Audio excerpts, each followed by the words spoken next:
سلامت عنا حبلنا استفلالي زعباتات زكاتة زينا حبار بانا زعلت تجمير الله أنا مكتتالكم من عدمنا قندرسة قديات كنقدم أبو أنبر هو حد دكتور دبرتين قبر ميكائيل كساتفلو تثبيت تقبروا الزاتاب زي تفلت مغنيات كي تساتفو تريفهم أبت زاتا قند محادث بلسقنا زنبرو أكلات أنصار عبي زقنا حساب مقلاسهم تفليتو الله أبو حبار بانا كده ساسيون زتأثروا ጋዜጠኛታት አገልግሎት ፈኖ ትግራይ ቲቢኤስ ዛጊድ አይተፈትሑን ነቲ ማእሰርቲ አመልኪቱ ካብ ቤት ጽሕፈት ውሓዝ ተዋሃበ መግለጺ ኣዘራረበ ኮይኑሎ ብዝርዝር ክንሪኦ ኢና ብሰንኪ ፖለቲካዊ ቅልውላው ትግራይ ብዛዕባ ዘይተተግበረ ፕሮጀክት ፍርቂ ቢልዮን እውን ክነውግዓኩም ኢና ውድብ ሕቡራት ሃገራት ኣብ ጉዳይ ኤርትራ ዘውፅኦ ጸብጻብ ኣብ ሓባር ባና ተኻቲቱሎ ነዚኦምን ካልኦትን ዛዕባታት እናዳህሰስና ሓቢርናኩም ክንጸንሕ ኢና ቻናል ባና ሚድያ ላይክ ሼርን ሰብስክራይብን ብምግባር ኣባል ስድራና ሁኑ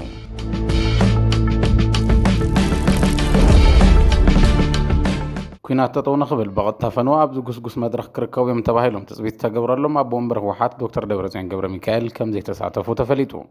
ኣብቲ ዓለም ለኻዊ መድረኽ ቀጥታ ፈነው ኣቦ ወንበር ሳልሳይ ወያነ ትግራይ ኣይተኣሉላ ሃይሉን መራሒ ፋኖ እስክንድር ነጋን እውን ከይተረኸቡ ተሪፎም እዮም ከምኡውን መራሒ ብልጽግና ኣብይ ኣሕመድ ናብቲ ኩናት ተጠው ይበል መግዛእቲ ኣክል ሰላም ይምጻእ ዝብል ዓብዪ ህዝባዊ ምልዓል 15 ፖለቲከኛታት ተዓዲሞም ዋላ እንተነበሩ ንቐዳማይ ሚኒስትር ኣብይ ኣሕመድ ሓዊሱ 4 ዕዱማት ከይተረኸቡ ምትራፎም ተገሊጹ ኣይተታየ ደንዳ ኣብ ቤት ማእሰርቲ ብምዃኖም ክርከቡ ይከኣሉን ተባሂሎም እቲ ኣብ ኣሜሪካ ዝመደበሩ ኣብሮነት ኢትዮጵያ ዝተባህለ ትካል ዝተዳለወ ቀጥታ ፈነወ ኩናት ንምቅዋም ድምፂ ዝተፈላለዩ ፖለቲከኛታትን ምሁራንን ዝተሰማዓሉ እንትኸውን ካብ መስራቲ ፕሮጀክት ኦሮማራ ሓደ ዝኾኑን ምስ ቀዳማይ ሚኒስትር ኣብይ ኣሕመድ ኣፈላላይ ፈጢሮም ኣብ ኣሜሪካ ጽግዕተኝነት ዝሓተቱን ኣይተገዱ አንዳርጋቸው እውን ዕዱም ኮይኖም እዮም ንነባር ፖለቲከኛ ልደቱ ኣያሌው ጀዋር መሐመድ አሉላ ሰለሞን ህዝቅኤል ጋቢሳን ሓዊሱ 10 ፖለቲከኛታትን ምሁራትን ተሳተፍቲ ዝኾኑሉን ብዒስራ ጽልዋ ፈጠርቲ ዩቲዩብ ቻናላት ዝተመሓላለፈን መደብ እዩ ተሳተፍቲ ዘተ አንጻር ኣብይ ኣሕመድ ጠጠው ዝበሉ እንትኾኑ ገለገሊኦም ድማ ማሓዙት ሻዕብያ ከም ዝኾኑ ይንገረሎም እቲ ዘተ በብዙሓት ብኣወንታ ስራይ ዋላ እንትኾነ ንስርዓት ኣብይ ኣሕመድ ከውድቕ ዝኽእል ዓቕሚ ከም ዘይህልዎ ግን እምነት ብዙሓት እዩ ምክንያቱ ድማ ብኣፈሙዝ ዝኣምን ስርዓት ኣብይ ኣሕመድ ኣብ ውሽጢ ዓዲ ብዝግበር ቃልሲ እምበር ኣብ ደገ ኮይንካ ብዝካየድ ቃልሲ ክእለ ኢልካ ምእማን ለዋህነት እውን ይብሉ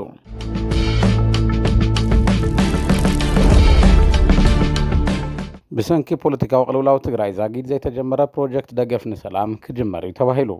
ኣብ ዝቕፅሉ 6 ኣዋርሕ ብልዕሊ ፍርቂ ቢልዮን ብር ዝተፈላለዩ ፕሮጀክታት ልምዓትን ምስላጥ ዘኽእል ፕሮጀክት ደገፍ ንሰላም ዝብል ስያመ ዝተዋህቦ እዩ ቤት ጽሕፈት ዳግመ ህንፀትን ሕውየትን ትግራይ ካብ ፕሮግራም ልምዓት ውድብ ሕቡራት ሃገራት ብዝረኸቡ ሓገዝ ገንዘብ ዝትግበር ምዃኑ ኣፍሊጡሎ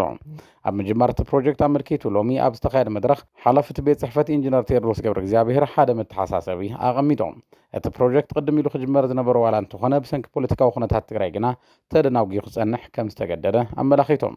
ኣብ ዝቕፅሉ 6 ኣዋርሕ ግና ነቲ ፕሮጀክት ዝተመደበ በጀት ብኣግባቡ ብምጥቃም ክስራሕ ከም ዘለዎ እዮም ኣተሓሳሲቦም ነቲ ዝሓለፈ ብዘከሓሕስን በጀት ብዘይባኽንን መንገዲ ውፅኢታዊ ስራሕ ንክስራሕ መደብ ሂቦም ኣለዉ እቲ ፕሮጀክት ብልዕሊ 595 ሚልዮን ብር ዝስራሕ እንትኸውን ብዋናነት ኣብ ትምህርቲ ጥዕናን ማይን ትኩረት ገይሩ ዝሰርሕ ምዃኑ ተፈሊጡ ኣብ ትግራይ ምጅማር ስራሕቲ ዳግመ ሕውየትን ህንፀትን ሓደ ዓንዲ ውዕል ፕሪቶርያ ዋላ እንተኾነ ብሰንኪ ፖለቲካዊ ቅልውላው ግና ትግራይ ሕገ መንግስታዊ ግዝኣት ኣረጋጊፃ ተመዛበልቲ ናብ መረበቶም መሊሳ ናብ ምሉእ ስራሕቲ ዳግመ ህንፀት ኣይኣትወትን ኣብቲ ዝሓለፈ ዓመት ክትግበር ተሓሲቡ ዝነበረ ግን ድማ ክሳብ ሕዚ ናብ ስራሕ ዘይኣትወ ፕሮጀክት ደገፍ ንሰላም እውን ናይ ዝሓደ ኣብነት ገይሩ ዝውሰድ እዩ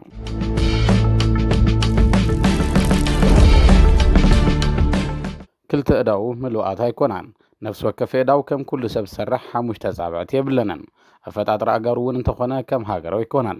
ግን ድማ መኪና ይኹን ባጃጅ ንምዝዋር ዝኽልክል ነገር የብሉን መንእሰይ ሃይላይ ገብረ ስላሴ ይበሃል ኣብ ዝቕነ ኢትዮጵያ ተፍሪ ብዝብል ኣብ ዝተዳለወ ሃገራዊ መድረኽ ውድድር ምህዞ ተዓዊቱ ዝተፈላለዩ ሽልማታት ክውንን ዝኽኣለ እዩ ሽዑ ምስ ተወለደ ጉዳእ ኣካል ምዃኑ ዝተፈለጠ ብወለዱ ክድርበ ተባሂሉ ከም ዝነበረ ብኣንደበቱ ዝምስክርት መንእሰይ ዝረኸቦም ሽልማታት ንብዙሓት መዘራረብቲ ኮይኖም ኣለዉ በዓል ምህዞ ሃይላይ ኣብ ቀረባ እዋን ካብ ደገፍቲ ትካላት 100 ሚልዮን ብር ተሸሊሙ እዩ ኣብ ከተማ አዲስ አበባ 10,000 ካሬ ሜትር መስርሕ ቦታ ብመንግስቲ ፌደራል ከም ዝተበረከተሉ ይዛረብ መንበረ ገዛ ምስ ሙሉእ ናውቱ ዝተሸለመት መንእሰይ ካብ ወፃኢ ዝጠልቦ ኣቕሓ ድማ ብዘይ ቀረፅ ከእቱ ከም ዝተፈቐደሉ እውን ይዛረብ ጉዳእ ኣካል መንእሰይ ሃይላይ ኣብ ስራሕቲ ምህዞን ዘርኣዮ ብሉፅ ብቕዓትን ዝረኸቦ ዓወትን ብፕሬዚደንት ግዜያዊ ምሕዳር ትግራይ ታደሰ ወረደ ኣብ ዝቕነ ኣፍልጦን ሽልማትን ተበርኪቱሉ መንእሰይ ሃይላይ እንታይ ስለ ዝመሃዘ እዩ ነዚ ኩሉ ሽልማት ክበቃ ክኢሉ ዝብል ሕቶ ናይ ኩሉ ተኸታታሊና ከም ዝኸውን ርዱ እዩ ጉዳይ አካል መንእሰይ ሃይላይ በዋናነት ኣብ ስራሕቲ ሞዲፊኬሽን እዩ ዝነጥፍ ካብ ወፃእ ዝኣትው ናውትታት ኣብ ወርክሾፕ ብምስራሕ ሸርፊ ወፃእ ምትራፍ ናይ ባዕሉ ግደ እናበረከተ ጸኒሑ ንሽልማት ዘብጽሖም ህዝቦ ድማ ናይ ሞተር ሳይክላትን ባጃጃትን ከምኡ ዝበሉ ጉዳት አካላት ከሽከርክርዎም ብዘኽእል መንገዲ ምምዕርራይ ምግባሩ እዩ ጉዳት አካል ዘለዎም ጸገማት ተረዲኡ ንሞተር ሳይክላትን ባጃጃትን ከሽከርክሩ ዝኽእልሉ ዕድል ምፍጣር ጥራሕ ዘይኮነስ እተን ተሽከርከርቲ ኣብ ኩሉ ዓይነት ገጸ መሬት በቶም ጉዳት አካል ክዝወራ ብዘኽእል መንገዲ እዩ ምምዕርራይ ዝገብረለን ንህዝቦ መንእሰይ ሃይላይ ጉዳት አካል ተሽከርከርቲ ንኽዝውሩ ዕድል ካብ ምፍጣር ብተወሳኺ ስነ ልቦናዊ ጥንካረ ንኽላበሱ ዝገብር ይብሉ ብዙሓት አካላት ብፍላይ ብሰንኪ ጽንተታዊ ኩናት ትግራይ ብዓሰርተታት ኣሽሓት ጉዳት አካል ዝበጽሖም ክፋላት ማሕበረሰብ ብስራሕቲ ፈጠራ መንእሰይ ሃይላይ ተጠቀምቲ ክኾኑ ዘኽእል እዩ መንእሰይ ሃይላይ ጉዳት አካል ኮይንካ ዝኾነ ይኹን ስራሕ ምስራሕ ከምዘይኣቢ ንኻልኦት ኣርኣያ ብምዃን ንኹሉ ፍጡር ተስፋ ዘስንቕ ክኾብ ዝእዋን ብምባል ዝጽውዕዎ ብርክት ዝበሉ እዮም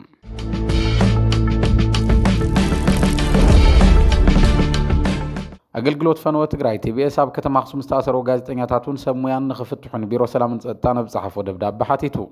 እቲ ትካል በረኸት ተሻለ ገሪማን ኤርምያስ ገብረ ኪዳንን ዝተባህሉ ኺላታቱን ክፍትሑ ኣብ ዝሓተተሉ ደብዳቤኡ ሕጋዊ ፍቓድ ሒዙ ዝንቀሳቐስ ትካል ምዃኑ እዩ ገሊጹ አገልግሎት ፈነወ ትግራይ ዕለዋ ብዝገበሮ ሓበሬታ ድምፂ ኩኑና ብዝብል ካብ ነበርቲ ከተማ ኣክሱም ዝተገበረሉ ጻውዒት መሰረት ኣብ ከተማ ኣክሱም ቀረጻ እናካየደ ዝነበረ ክልተ ኺላታት ዝሓዘ ጉጅለ ቀረጻ ብፖሊስታ ከተማ ከም ዝተኣሰረ ምግላጹ ይዝከር እዩ ነጋዳይ ማሕበረሰብ ከተማ ኣክሱም ተደጋጋሚ ኣጋጢሙ ንዝበሎ ናይ ሰናይ ምሕዳር ጸገም ንምዕዛብ ምስ ግዳያትን ዝምልከቶም ናይቲ ከተማ ሓለፍትን ቃለ ምልልስ ንምግባር ዕላማ ዝገበረ ወፍሪ ከም ዝነበረ ብምሕባር መን ፈቂዱልኩም ብዝብል ትማሊ 27 ጉንበት 2017 ዓ.ም ዝተኣሰሩ እቶም ኪላታት ንኽፍትሑ ምስ ምምሕዳር ከተማን ዞባ ማእኸልን እናተዘራረቡ ዋላ እንተጸንሐ ክሳብ ሎሚ 30 ጉንበት 2017 ዓ.ም ግን ከም ዘይተፈትሑ ንቢሮ ሰላም ጸጥታን ኣብ ጸሓፎ ደብዳቤ ገሊጹ ኣሎ ማእሰርቲ እቶም ጋዜጠኛታት ዓፈና ሚድያ ገይሩ ከም ዝወስዶን ተቐባልነት ከም ዘይብሉን እውን እቲ ትካል ጠቒሱ ኣሎ እቲ ማእሰርቲ ንናጽነት ሚድያ ዝዳፋይ ብምባል ብርክት ዝበሉ ሰብ ሞያት ዓውዲ እናተቃወምዎ ይርከቡ አገልግሎት ፈነወ ትግራይ ማእሰርቲ ጋዜጠኛታቱ ኣመልኪቱ ንዘስማዖ ቅሬታ ስዒቡ ካብ ፖሊስ ከተማ ኣክሱም ዛጊድ ዝተዋሃቦ ምላሽ የለን እዚ እንተኾነ ግን ቤት ጽሕፈት ውሓት ከተማ ኣክሱም ግን ነቲ ጉዳይ ኣመልኪቱ ዝሃቦ ምላሽ ኣዘራራቢ ኮይኑ እዩ እቲ ቤት ጽሕፈት ዕላዋ ብዝገበሮ ሓበሬታ አገልግሎት ፈነወ ትግራይ ውግንና ህዝቢ ዘይብሉን ንዓብን ዕግርግርን ንምፍጣር ዝንቀሳቐስ ዘለዎን ትካል እዩ ብምባል ከሲሱ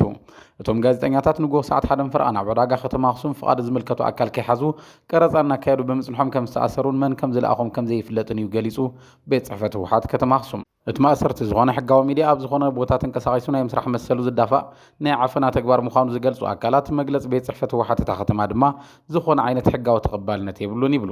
ቤት ጽሕፈት ውሓት ውድባዊ ስራሕቱ እምበር ኣብ መንግስታዊ ስራሕቲ ሞ ድማ ኣብ ስራሕቲ ጸጥታ ከኣቱን ንፖሊስ ወኪሉ ክዛረብን መን ፈቒዱሉ ኢሎም ዝሓቱ ኣካላት እቲ መግለፂ ውፅኢት ምትሕዋስ ውድብን መንግስትን ምዃኑ እዮም ዝገልጹ ንዝሓለፉ 34 ዓመታት ንትግራይ እናመሓደረ ዝመፀ ህወሓት ኣብ መንግስታዊ ኣብያተ ዕዮ ኣባላት ናይ ምምልማልን ውድባዊ ኣኼባ ናይ ምክያድን ተግባር ከም ልሙድ እናካየደ ምምጽኡ የዘኻኽሩ ንስዒቡን ሰራሕተኛታት መንግስትን ናይ መንግስታዊ ስራሕ ብውድባዊ ንጥፈታቶም ዝምዘንሉ ኣጋጣሚታት ብዙሕ እዩ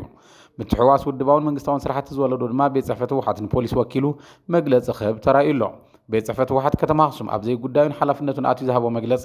ቀልጢፉ ክስሕቦን ይቕሬታ ክብለሉን ከም ዘለዎ ርእይቶ ወሃብቲ ተሓሳስቡ ቢሮ ሰላምን ጸጥታን ትግራይ ካብ አገልግሎት ፈነወ ትግራይ ዝተጻሕፈሉ ደብዳቤ ኣመልኪቱ ዛጊድ ዝሃቦ ምላሽ የለን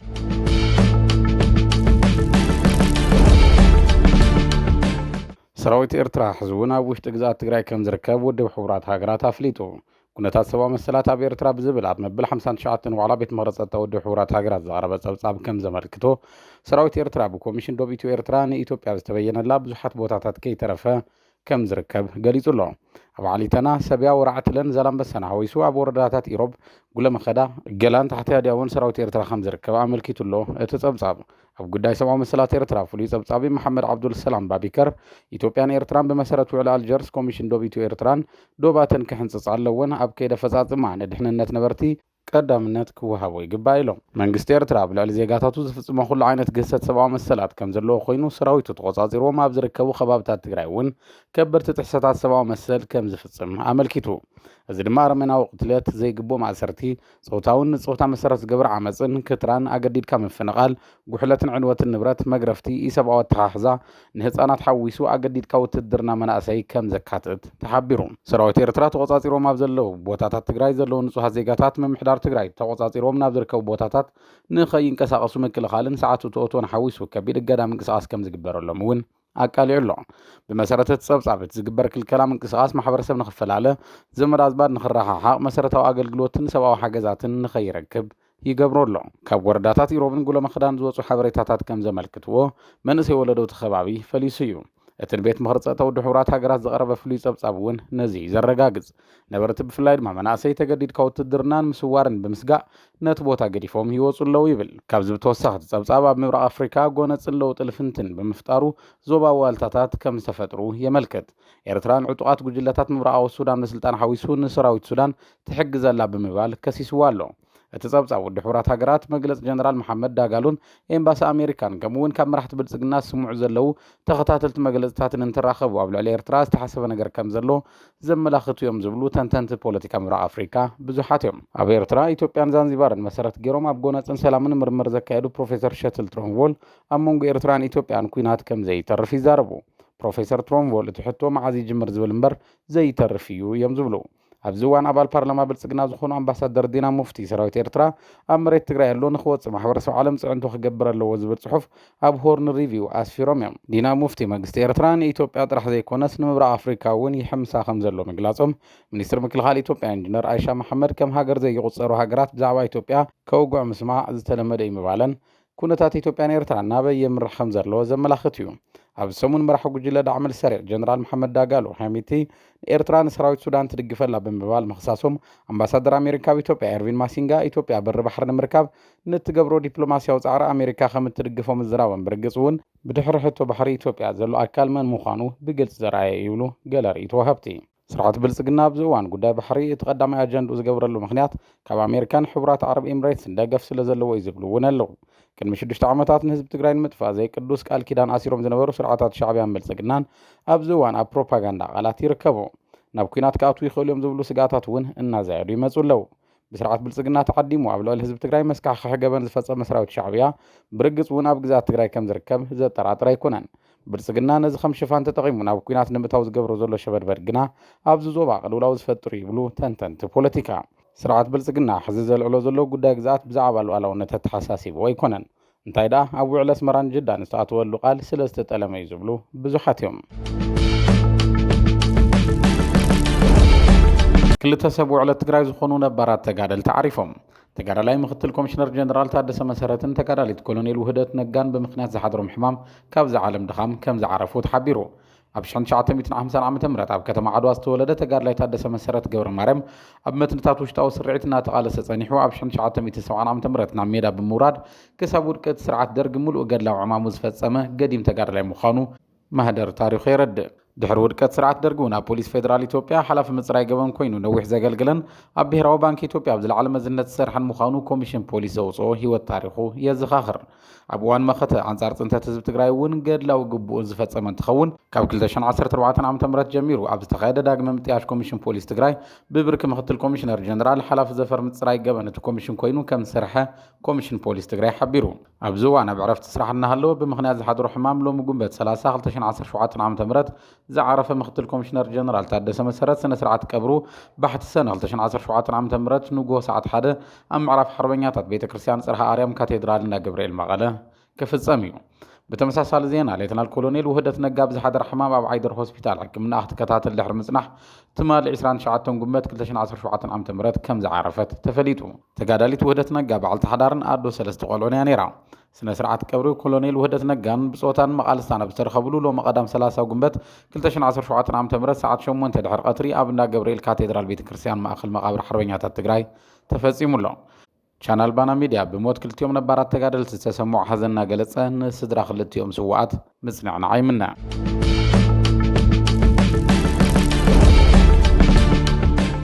ጋንታ ኩዕሶ ኢድ መቐለ 70 እንደርታ ሻምፒዮና ፕሪምየር ሊግ ኢትዮጵያ ኮይና ሻምፒዮን ፕሪምየር ሊግ ኩዕሶ ኢድ ዝኾነት ጋንታ መቐለ 70 እንደርታ ብሉጻ ስልጣንን ተጻዋትን እውን ካብታ ጋንታ እዮም ተመሪጾም ሓላዊ ውልዳት ጋንታ ኩዕሶ ኢድ መቐለ 70 እንደርታ ብርሃኑ ኺዳኑ ብሉጽ ተጻዋቲ ፕሪምየር ሊግ ኩዕሶ ኢድ 2017 ኮይኑ እዩ ኣሰልጣኒ እታ ጋንታ መንእሰይ ኣማኑኤል ስዩም ድማ ብሉጽ ኣሰልጣኒ ፕሪምየር ሊግ ኩዕሶ ኢድ ኢትዮጵያ 2017 ኮይኑ ከም ዝተሓረየ ተፈሊጡ ጋንታ ኩዕሶ ኢድ መቐለ 70 እንደርታ ሎሚ ንግሆ ኣብ ዝተኻየደ መዛዘሚ ፀወታ ሻምፒዮን ፕሪምየር ሊግ ኩዕሶ ኢድ ኢትዮጵያ 2017 ምዃና ኣረጋጊጻ ኣላ ሎሚ ቀዳም 30 ጉንበት 2017 ዓ.ም ግጥማት ፕሪምየር ሊግ ኩዕሶ ኢድ ኢትዮጵያ ዝተኻየዱ እንትኾኑ ንኮልፌ ቀራኒዮ ዝገጠመት ጋንታ መቐለ 70 እንደርታ 46-31 ዝኾነ ውጽኢት ተዓዊታ ሻምፒዮን ምዃና ኣረጋጊጻ ኣላ መቐለ 70 እንደርታ ካብ ዘካየደቶም 17 ግጥማት ሓደ ተሳዒራ 16 ግዜ ተዓዊታ ብ32 ነጥብታት ሻምፒዮነት ሊግ ኮይና ኣላ። ሎም ዓመት እንታሻዕ እዋን ዝተኻየደ ፕሪምየር ሊግ ኢትዮጵያ ኩዕሶ ኢድ እታ ጽዋዕ ካብ ከተማ አዲስ አበባ ወፂኣ ኣይትፈልጥን። ጋንታታት ቂርቆስ፣ ኮልፌ ቀራኒዮን መቻልን እንዳወሰዳ ምጽንሐን ዝፍለጥ እዩ። ሎሚ ንፈለማ እዋን ጋንታ መቐለ 70 እንደርታ ነታ ጽዋዕ ካብ ከተማ አዲስ አበባ ወፂኣ ፈላሜት ጋንታ ትግራይ ነታ ጽዋዕ ዝተዓወተት እውን ክትከውን ኪላ ኣላ።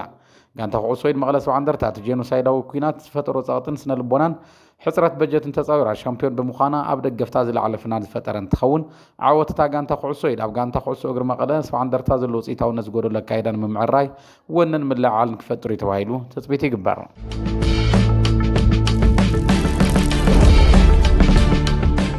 ነዚ ዕለት ዝበልናዮም ዜናታት ሓባር ባና ነዞም ክትከታተልዎም ፀናሕኩም መስሉ ነይሮም። ንምክትታልኩም እናመስገና ንቻናል ባና ሚድያ ላይክ፣ ሼርን ሰብስክራይብን ክትገብሩ ንዕድም። ሰላም።